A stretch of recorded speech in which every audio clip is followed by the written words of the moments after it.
Et bien le bonjour les amis, nous voici sur une vidéo sur notre bon vieux Bitcoin. Et la question est, est-ce que le bouchon de champagne a pété ou non?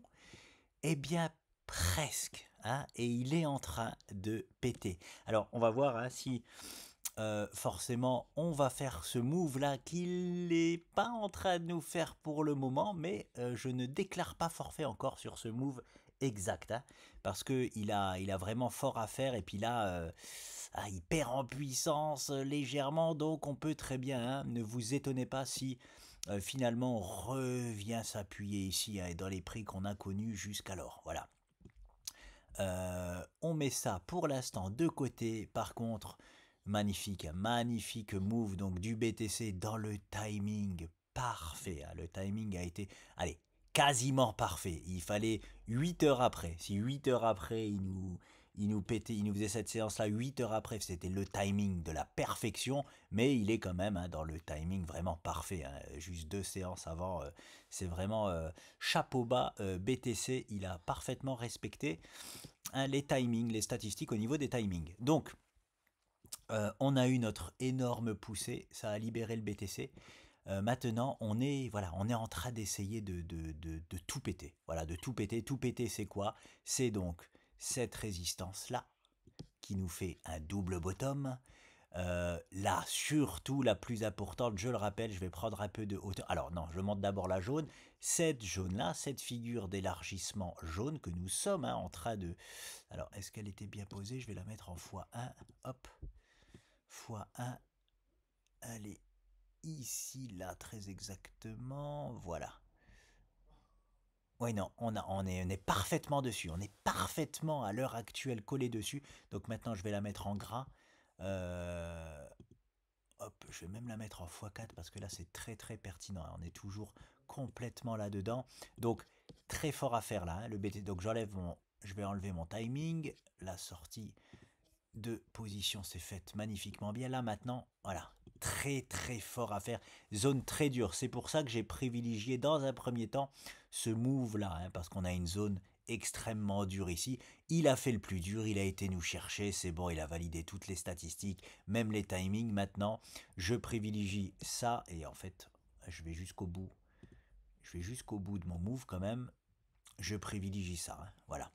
Plutôt ce move là plutôt que ça directement, parce qu'il y a très fort à faire ici. Voilà, c'est tout. On peut en profiter pour faire hein, tout simplement un petit pullback ou se reposer avant la réelle hausse derrière.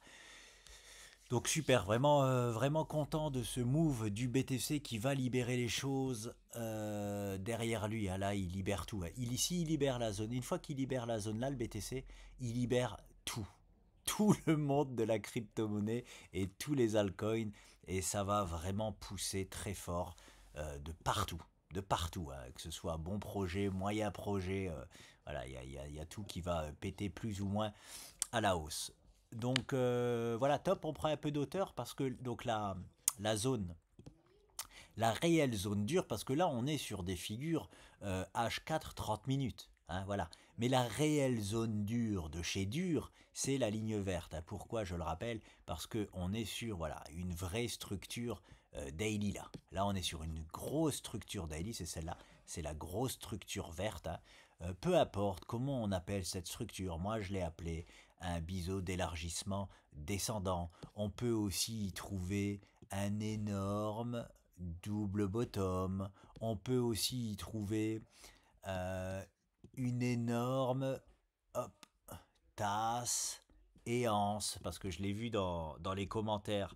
Oui, c'est bien vu. On peut aussi, on peut y voir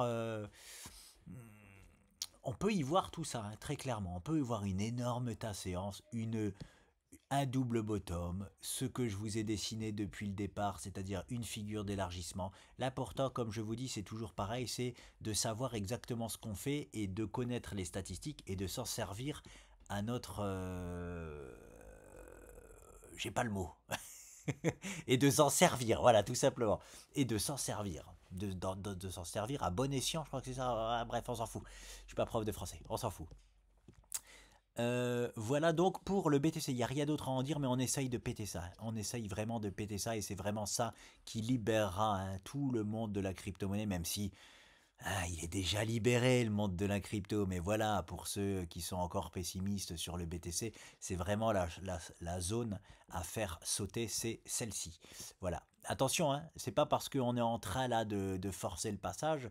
Ça, c'est une bougie daily. Hein. On a toute la journée, il faut vraiment qu'on clôture au-dessus, une belle séance daily clôturée au-dessus pour avoir une cassure. Et après, il faut la confirmer. Hein. Donc, c'est pas fait. Voilà, c'est pas parce que là, on est légèrement au-dessus que c'est fait. C'est pas encore fait. Voilà. Donc, affaire à suivre pour le BTC, mais très très beau move à l'heure actuelle. Et voilà, ça sent. C'est plus que ça sent bon. Hein. C'est-à-dire que pour moi, comme je vous dis, c'est déjà parti depuis. Si on a une vision hebdomadaire, voilà. C'est déjà parti depuis la séance ici. C'est très timide. Alors, c'est pas très timide. C'est-à-dire que quand je dis c'est très timide, c'est-à-dire qu'on ne le voit pas encore sur le monde de la crypto, mais pour moi, nous avions un magnifique drapeau, la hebdo. Hein. Magnifique drapeau hebdo qui devrait nous emmener aux 100 000 dollars. Hein. Donc voilà. Et là, on essaye vraiment de libérer et d'accélérer. La dernière libération là peut nous faire, on va dire, accélérer fort. Voilà, accélérer plus fort d'un coup, tout de suite aller chercher sans trop de difficulté les 86 000 dollars. Donc voilà, c'est une grosse zone libératrice. Et on a, je fais un retour sur le BNB. On a notre BNB, regardez-moi ça, qui explose enfin à la hausse. On en parle depuis un bon moment. C'est parti, le mouvement s'est libéré. À savoir que c'est ma chouchou. Hein. C'est-à-dire que, comme je vous dis, cette année, j'ai privilégié le BNB par rapport au Bitcoin et à l'Ethereum. Parce que quand on a des structures comme ça, voilà. Je ne me fais pas prier. Et puis j'ai aussi analysé le BNB contre l'Ethereum, le BNB contre le Bitcoin, bien évidemment. Et c'est celui qui présentait la configuration la plus bullish. Donc je suis très heureux forcément de ce move-là, étant donné que je ne vais pas dire que je suis passé full BNB. Hein. Je serai encore plus content. Cette année, j'ai fait quelque chose de différent par rapport à il y a 4 ans. Je me suis positionné en mode vraiment investisseur sur des points bas. Donc j'attends tout simplement que tout délivre les performances. Mais au lieu d'avoir du cash, mon cash, je l'ai transformé en BNB. Donc j'ai une partie en full BNB, voilà, sur mon portefeuille. Et donc forcément très content de ce move haussier qui était complètement à privilégier. Hein. Je le rappelle que quand même on est en direction des 1000 dollars hein, sur le BNB sans trop de difficultés.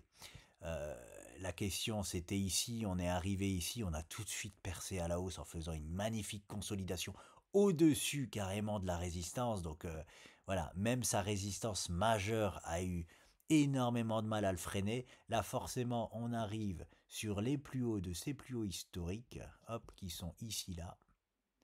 Voilà. Il peut très bien caler à cet endroit-là dans un premier temps. Hein. Je vous ai tracé une zone, hop. Voilà. La zone là, c'est la zone des 70 000 dollars pour le BTC. Donc, c'est pas sa grosse zone de résistance au BNB. C'était celle du Bitcoin, oui, mais la grosse zone de résistance du BNB, c'était celle-ci. Hein. C'était celle-ci. Voilà. En tout cas, pour moi, c'était celle-ci. Cette zone-là équivalait pour le BNB aux 70K du BTC. C'est-à-dire que je ne vois pas le BNB faire une énorme consolidation ici comme il a fait là. Parce qu'il a fait tout ce qu'il fallait ici, en fait. Ici, il peut être juste un petit peu gêné, voilà, avant de continuer son chemin. Voilà pour le. Peut-être que je me trompe, peut-être qu'il va devoir digérer aussi cette zone-là, mais il est tellement costaud, il est tellement bullish que je le vois juste, voilà. On verra la suite pour le BNB, mais en tout cas, hein, je le rappelle, l'objectif c'est au moins les 1000 dollars pour le BNB. Donc très content aussi forcément de ce move-là et je vous laisse parce que j'ai de la visite et je ne vais pas faire trop long. Si je vois des choses croustillantes, je ferai sûrement une vidéo plutôt demain. Je n'ai pas trop le temps aujourd'hui. Je vous laisse et je vous dis à très vite.